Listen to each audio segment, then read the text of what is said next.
इस बार 2 कैंडिडेट दिल्ली में खड़े कर रहे हैं, खड़े कर दिए हैं। हाँ, और जो दोनों जो कैंडिडेट हैं दोनों के ऊपर चल रहा है केस। क्या लगता है इस तरीके के कैंडिडेट को खड़ा करना चाहिए? एक होता है केस सिद्ध होना, एक होता है केस चलना।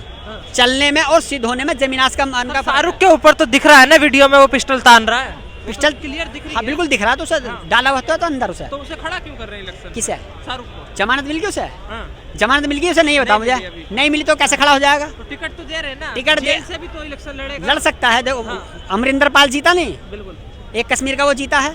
तो ये तो हमारे संविधान में अच्छाई है कि तुम जीत सकते हो। अगर तुम्हें जनता चाहेगी तो तुम्हें जेल से भी जिता देगी, मसला ये नहीं है। अब ये केजरीवाल की ये जमानत पे अभी नगर जेल में डाल दो, मैं तो कहता हूँ चुनाव से पहले जेल में डाल दो, और अगर वो जनता उन्हें चाहेगी तो उन्हें जेल से बाहर करा देगी उन्हें जिता के।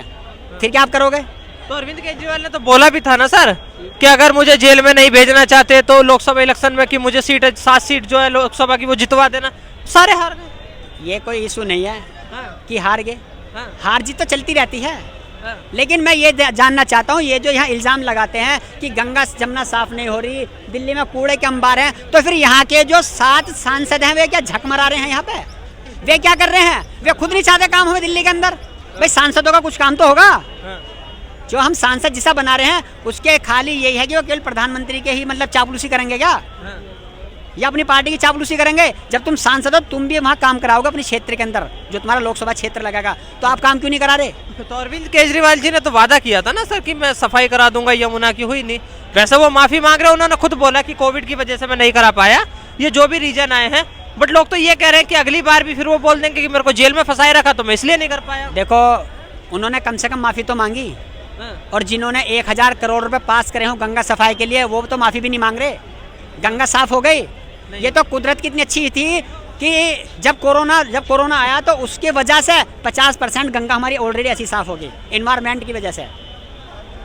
तो हमारे 1000 करोड़ रुपए चलेगा बर्बाद। वो किसके हलक में उतरे? किसे ठेका मिला? वो कोई बताएगा? कोई नहीं बताएगा। अडानी पी गया उन 1000 करोड़ को, ठेका उसे मिला सफाई का। ये जो अपोजिशन है ये सिर्फ अडानी दिखता है और कुछ नहीं दिखता है सर। जो बंदा पॉपुलर है वही तो दिखेगा। हमारे टाटा जी का नाम है, कितनी बड़ी हस्ती थी, मिला उन्हें कहा ठेका। बताओ L&T कंपनी यहाँ काम कर रही है कि मतलब विदेशी कंपनी हमारे यहाँ काम करेंगी? हमारे यहाँ इंजीनियर ही नहीं है, पढ़े लिखे बच्चे बाहर जा रहे हैं। क्यों जा रहे हैं वे? जब हमारे यहाँ पे सब कुछ है तो बाहर बच्चे क्यों पढ़ने जा रहे हैं? क्योंकि पढ़ाई इतनी महंगी कर दी, शिक्षा इतनी महंगी कर दी कि आज मिडिल क्लास का आदमी अपने बच्चों को नहीं पढ़ा पा रहा।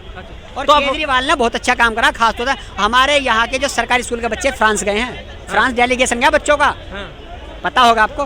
बताइए तो और क्या चाहिए?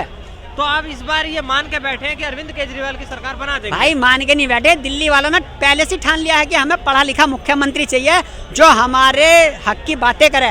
अब ये कह देते हैं फ्री की रेवड़ी देखो कभी भी देखना कोई नहीं देता है, वो हमारा पैसा हमें को लौटाता है, लेकिन कम से कम वो दे तो रहा है। अगर हम अपना टैक्स दे रहे हैं दूध के जरिए, चीनी के जरिए, माचिस के जरिए, तो वो हमें मिल तो रहा कम से कम। बिल्कुल। चलिए बहुत बहुत धन्यवाद। तो हम खड़े थे